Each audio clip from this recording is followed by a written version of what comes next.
Sarah. I'm here for Boston Women's Film Festival, third annual film virtual fest extraordinaire. And this is our Watch With Us for our shorts program in the category Identity.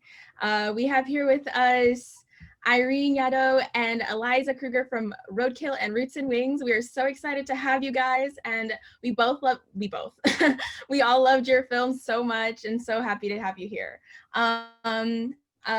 Quickly just jumping into the conversation, I wanted to, my biggest thing that I thought about all the films in the collection together were how they all tied in with each other was like the topic of how environment of the characters and the subjects directly influence who they are and how they react to everything and who they are as people.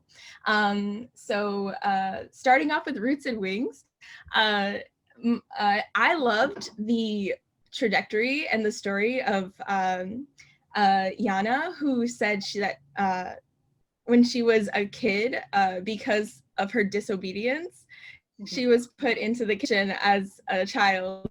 And I loved how that translated and then progressed to her career. So again, tying that into her environment and how growing up in the Philippines and dealing with like Filipino cuisine and learning how to butcher fish and do all these sorts of things that are foreign to me and to many other people. She was able to introduce that into the world after moving into the US, starting off in LA and then going everywhere. That was super interesting to me. Irene, do you have anything to say for your film? It was so beautiful. Thank you so much for submitting. Oh, thank you. Yeah, thank you so much. I mean, I think, you know, the thing about Yana's story that resonates with me is just this sort of, I live in Maine, and it's one of the whitest states. I love living here, but it is, there's like a little bit of a lack of diversity.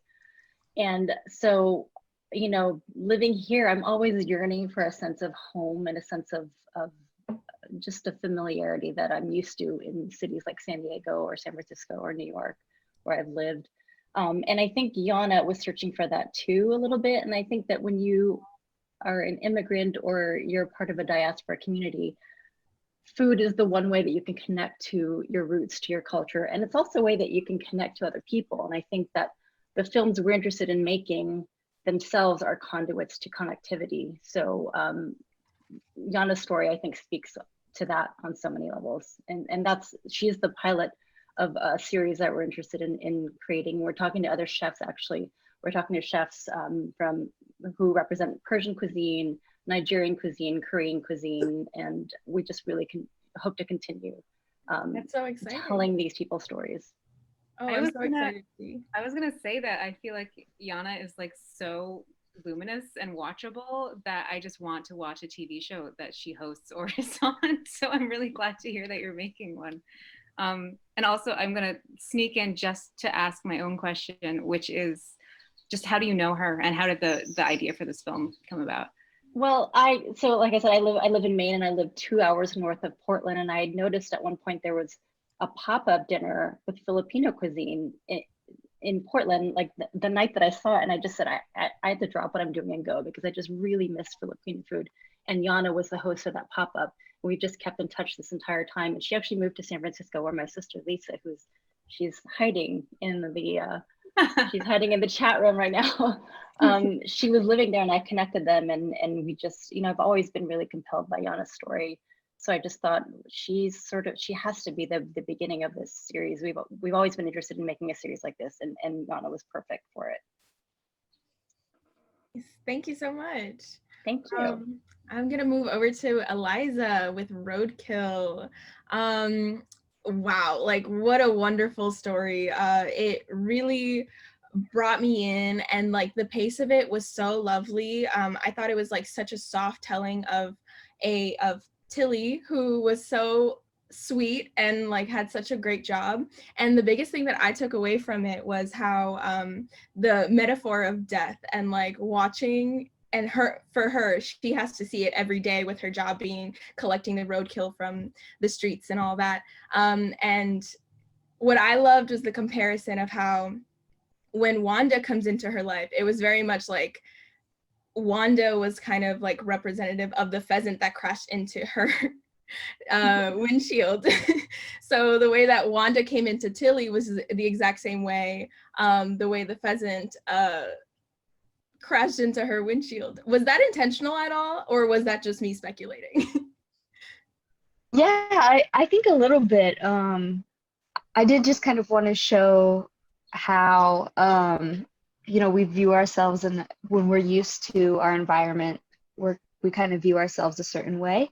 And so when somebody new comes into your life, or, you know, you bring somebody home who's never been to where you are. I'm from Nebraska, which not very many people have been to. It kind of helps you see it in a different, more beautiful way. And that's kind of an experience I had, because I left Nebraska. And when I came back and brought people back with me, you know, you kind of see where you're from with new eyes, and a new sense of appreciation. And so that was kind of my experience. And one of the reasons why I chose to base it around a roadkill removal worker, because I think that has the potential to be such a lonely, sad job. But like she says in the movie, it's kind of, you know, it's a very lovely service to provide for people, to, you know, remove death from other people's view. And so Wanda kind of helps her see that. Was there like a moment when you saw a roadkill worker and had this epiphany? Like, where did the idea come from? I've always been curious about it, because, you know, like I said, I'm from Nebraska, and so there's a lot of animals, and there's unfortunately, you know, a lot of death because of that.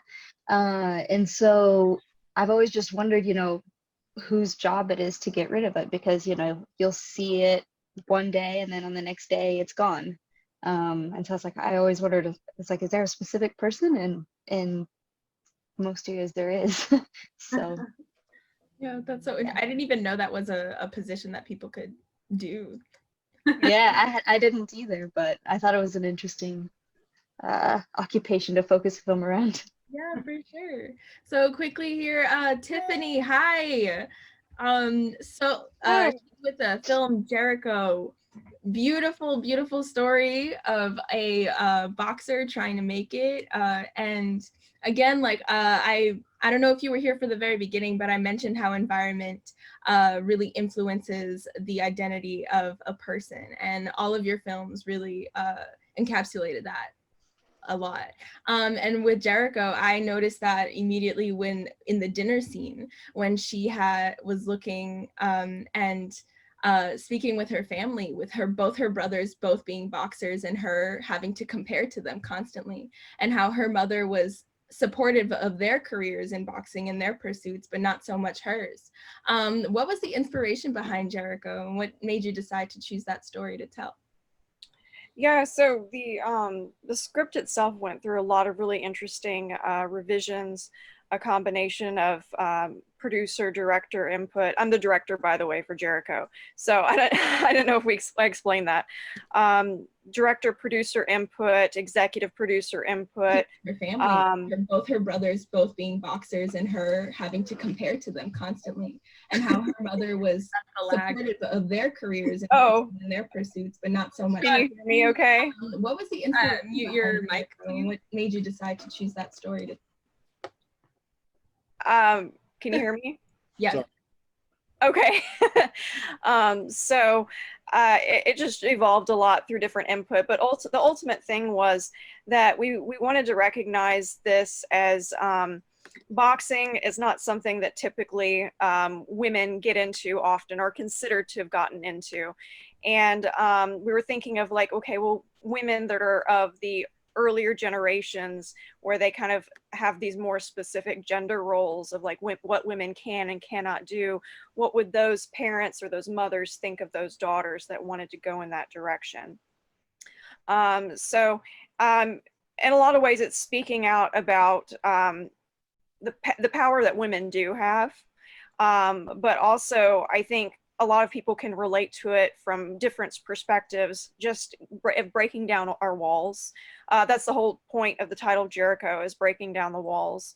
And she has a mental block because, you know, she's like being told, like, you can't do this, you can't do this.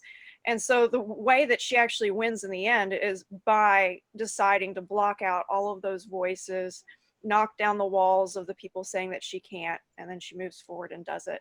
And I think that's something that a lot of women are experiencing in everyday life. So yeah. Yeah, it relates to the other film that we have in this category, Game, where this AJ, who is a female auditioning, trying out for the male basketball team in her high school, and she basically disguises herself as a boy to do the tryouts, and halfway through the tryouts she gets outed, and fortunately she makes the team at the end. And but yeah, it speaks to that completely, where women have to feel like they have to do so much more just to get recognized, and to even noticed by their own families is huge. Thank you so much for your submission. Thank you. Thank you for accepting it. We were all very excited about it. And yeah, it was really a blessing to be able to make it with the cast and the crew. They were just such amazing people. Our lead actress, whose name was also Tiffany, it's confusing, there's two Tiffany's on set. She was just so perfect for the part. And she really, when I talked to her, it's like she really understood. Like, we had a really good relationship, director-actor relationship, and she just really understood the character. And so that was great. Okay. What was it like finding a boxing gym to film in? What, did you just already have one in mind? Yeah, well, that was a unique journey because, again, this is, you know, it's a student film, and so we are provided some funding from the school, but that's limited still. And so there was this one boxing ring that we really liked, that we shot her training scenes in, and that was called Todd's Boxing in Norfolk, Virginia. He's a wonderful, wonderful, sweet man that owns the building. His name is Bubba, but he's carried it on from another boxer named Todd. And he was just like, yeah, you guys just come over and do whatever you want, and you know, just whatever you want to do. And he was, and then, but for the actual, like the final fight, we wanted something that looked like it could house a large amount of people. And so for that, we found Norfolk Boxing, which they were also very excited for us to ask them to take part into that. And they were excited to contribute. But at the same time, it was a government-owned facility. And so because of that, there were certain regulations. So it was very difficult. Actually, the first thing we shot was the final match, and we had to do that within 6 hours, and which with our makeup changes that we were constantly doing, and we were trying to keep the continuity with that was a huge challenge, and they couldn't give us more hours of that than that because of the government regulations. So we met a lot of amazing people on the way that really wanted to work with us, and that was awesome. Yeah, congratulations. That's huge. 6 hours for a shoot with that's that complicated is a yeah. Well, and it was the final match too, so that's something I really wanted to put, you know, a lot of time in. And I'm like, all right, we're gonna set a whole day aside for this. It's gonna be probably like a full 12-hour shoot. And then like we found out, yeah, you got 6 hours, and we're like, okay. So we practiced our makeup, we practiced the process, and what we actually did was shot it in reverse. So because it's easier to remove makeup than it is to reapply it. So as her wounds are progressing, it's actually us reversing the order in which we shot it, which was also very complicated to keep track of, but it was a great experience. Yeah. Irene? Tiffany, I'm curious, if there was anything that came out of that new time constraint that you weren't expecting, out of, like, you know, you're planning on a 12-hour day and you had a 6-hour day. What came out of that was there sort of a gift to the film? Yeah, I mean, we definitely, as all film sets have, in addition to any other time constraints you already set, there's always going to be extra delays and extra things that you don't expect to happen. And so that's just part of the adventure, I guess. And so, I mean, we definitely had some delays. There were some issues with, we had practiced the makeup and so on, but at the same time, we had expected to have a little bit more time.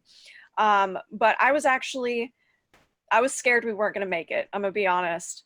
But my crew, that they were just so snappy, and my cast, like, they had been practicing their choreography. I had a great stunt manager. I had a great choreography manager. And I mean, they were just on top of it. And there was a couple of times where our actors, they might have forgotten some of the choreographed moves, which was intricate because that was part of the makeup that we were applying. And so there was a couple of times where we had to stop, back up, and practice again. And I know it's because it's a lot of pressure. It's totally different when you're in an environment covered in, you know, lights, and then we had all the extras and the crowd screaming and stuff, so it's a totally different environment.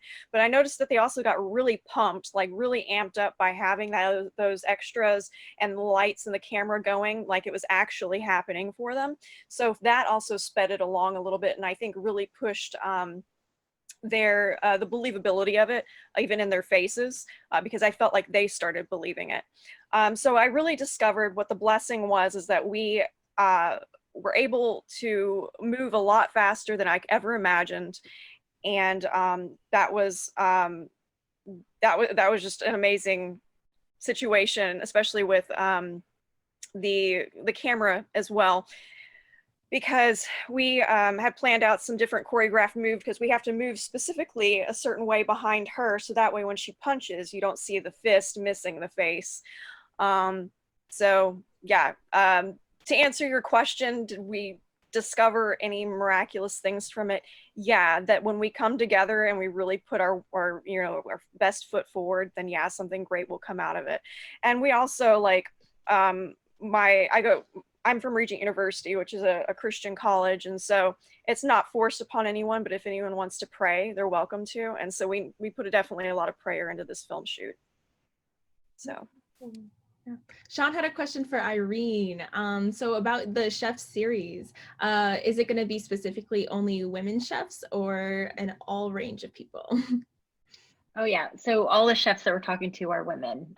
You know, when we're all fans of our directing producing team. We're all fans of all the food shows that are out right now and that have been out for the past decade, but there's just such a lack of women representation. So we wanted to focus this on women. And additionally, we also are dedicated to crewing up all female. So this pilot episode was all female crew, and we're really proud of that. And we just want to continue in that direction. That's huge. Congrats. Thank you. Love to hear it. So I want to ask a question to all filmmakers about your process in how you came up with the story. And well, Eliza, you actually already answered this a little bit, but if there's anything you want to add, I want to start with you. So I guess piggybacking off of Irene's question to Tiffany, did anything while filming come up that was like new and that added to your story, or any like major challenges that happened?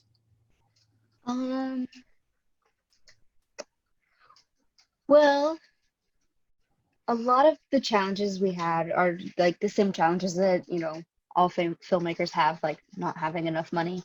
Mm-hmm. So we, you know, I had a lot of my classmates from Columbia fly to Nebraska, and they crewed on set, and it was a pretty cool experience. I have this professor who always says that the making of the film becomes the story of the film usually, and so it was cool because this is a story about a girl who is, you know,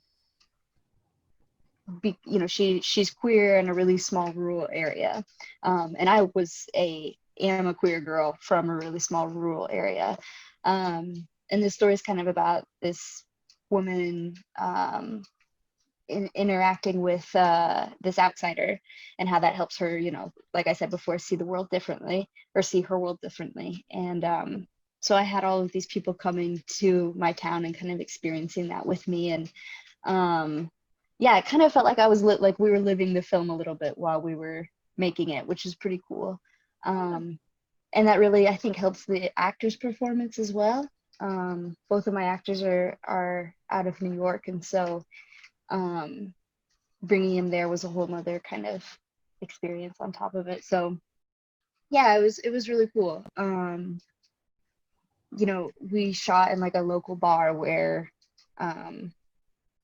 like my favorite teacher's husband goes often, you know, so it was like, it was just cool. It's like a lot of the extras were my old teachers and my parents' friends. Like my whole family is in this movie at some point, so it was like a real it was cool. It was, yeah, it was just a cool experience. The bar scene in particular, I really felt like you did such a good job with the environment, and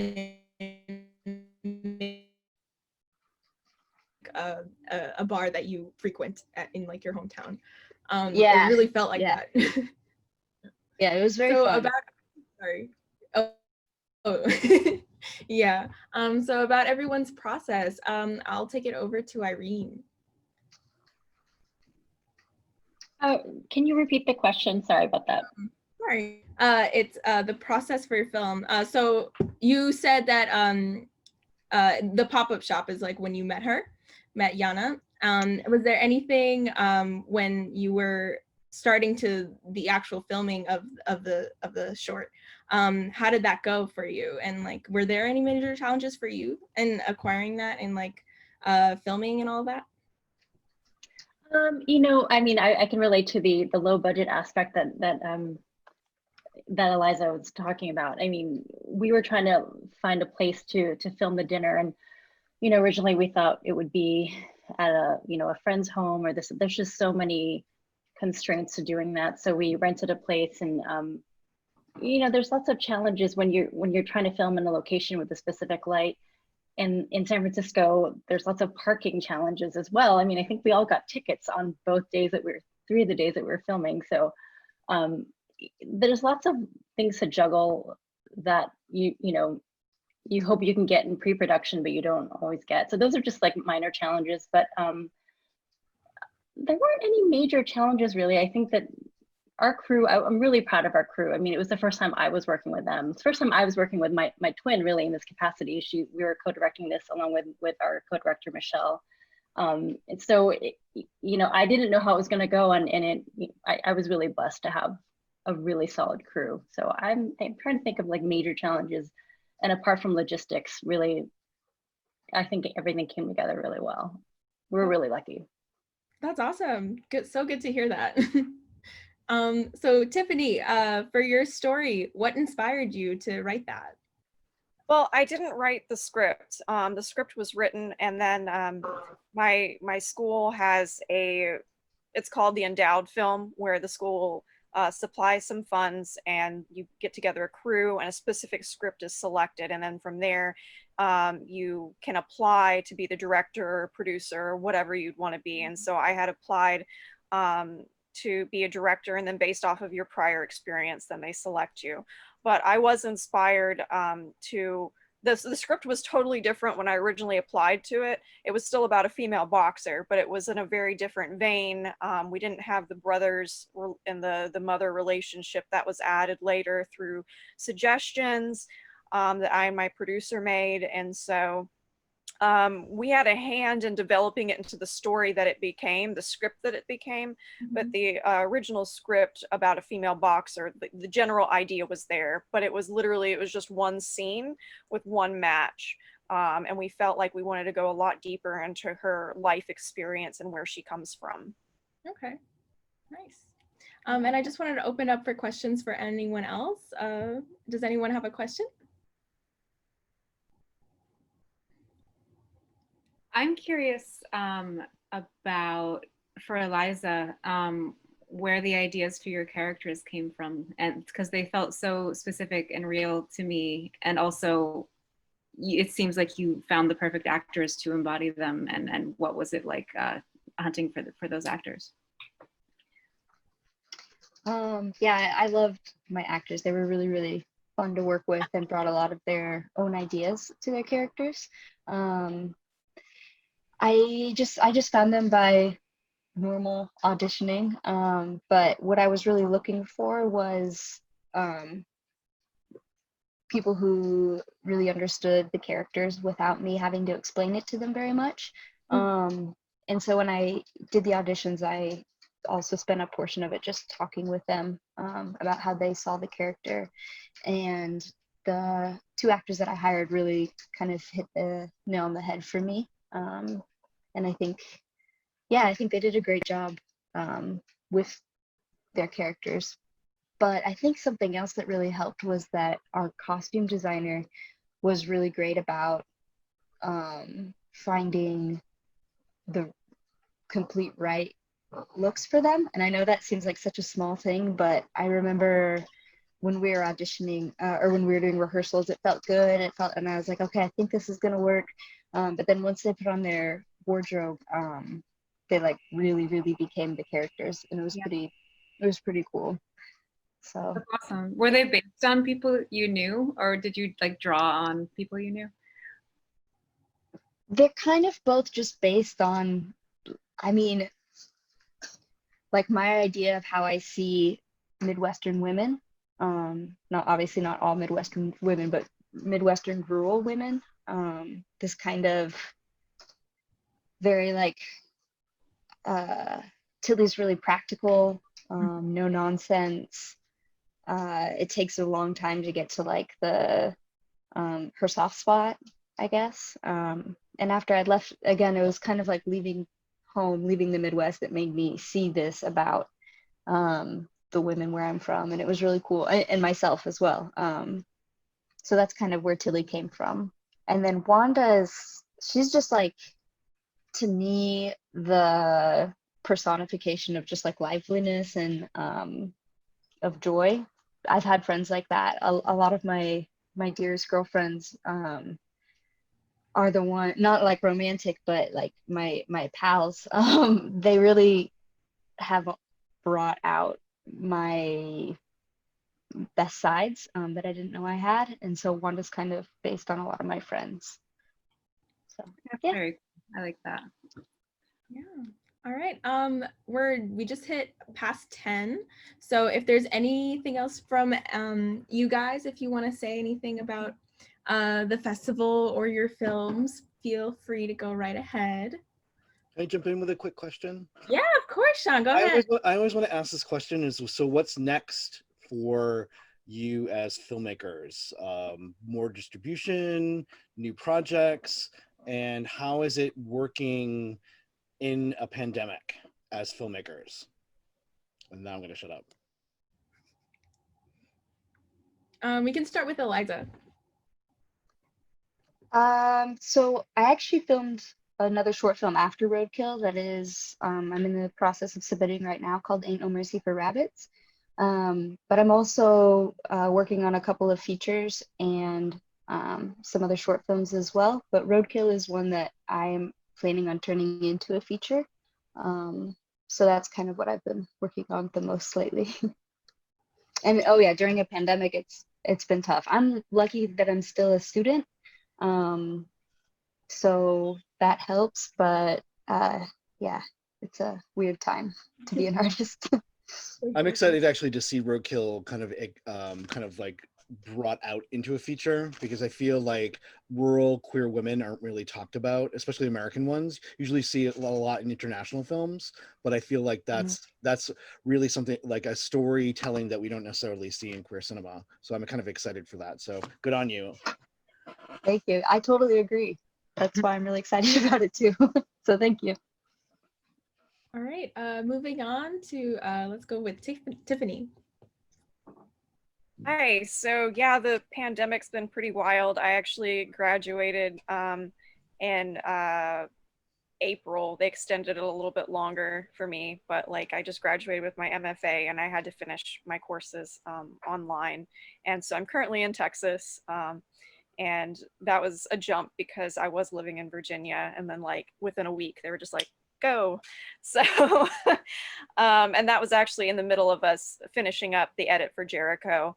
But thankfully I had shot my thesis earlier in the year, and so I'm just in an editing process for that right now. well, the editing process, the final part for the grading is completed, but I have a few tweaks that I want to make before sending it to the festivals. And that one's more of a Southern Gothic. It's called Presumption. It's about the explorations of death and what our general ideas of it are. And so that's in the editing process right now. I'm currently working for a great company in Dallas, Texas, production company called Fusion Flicks, and they have like 5 projects that they're working on at one time on the horizon. So I'm working in all of that for them. So I'm a production specialist for them. And so that's my main focus right now. I'm still writing. So we'll just see what happens as the pandemic clears up. All right. Thank you. Yeah. Yeah, it's definitely up in the air.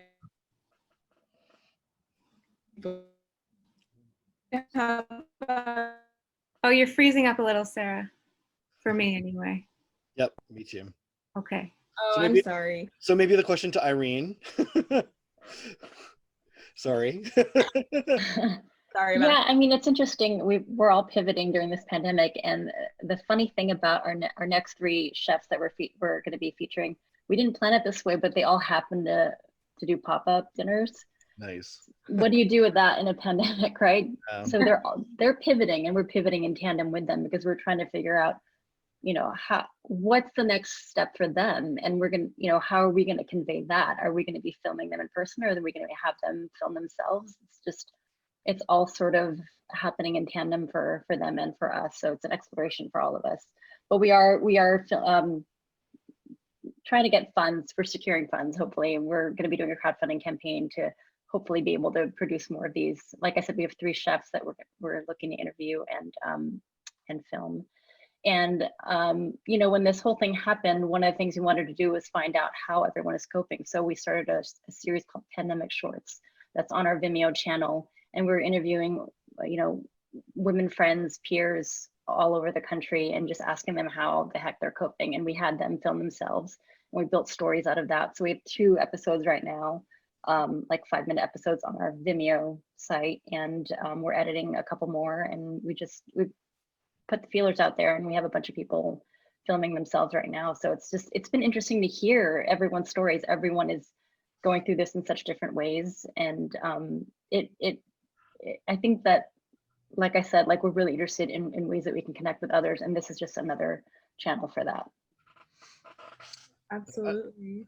I mean, I think it's really important too. I mean, like it sort of levels everybody off, and it's also made people kind of like reach out and connect. Like I have to say, like I've definitely connected more with people during the pandemic because usually everyone's so busy, and it's hard to find that time to gather. And even though we can't gather in person, things like Zoom and stuff like that kind of bridge that gap slightly. It's not the same, obviously, but it does do sort of the same, has the same sort of effect, which is it's super interesting. Like, Yeah, I agree with that too. I've gotten the opportunity to connect with people in other states and even other countries that otherwise I would have never been able to, or have had the opportunity to meet.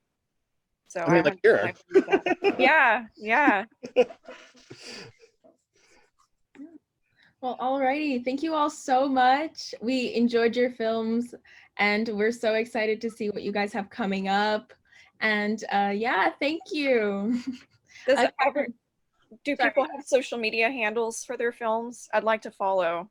I have not gotten to see the films yet because I've been working, but my plan is to definitely see them this week, of course. So we can share them in the chat, maybe. Let's do a little email email hookup, so this way everyone can be connected. Okay, that would be great. I'd love to stay in touch. Submit your new projects to us next year because they all sound amazing, and we love having lasting relationships with great filmmakers. So awesome! Thank you guys for having us. Thank you so much. Thank you so much for being here, you guys. We really appreciate it, and come back next year.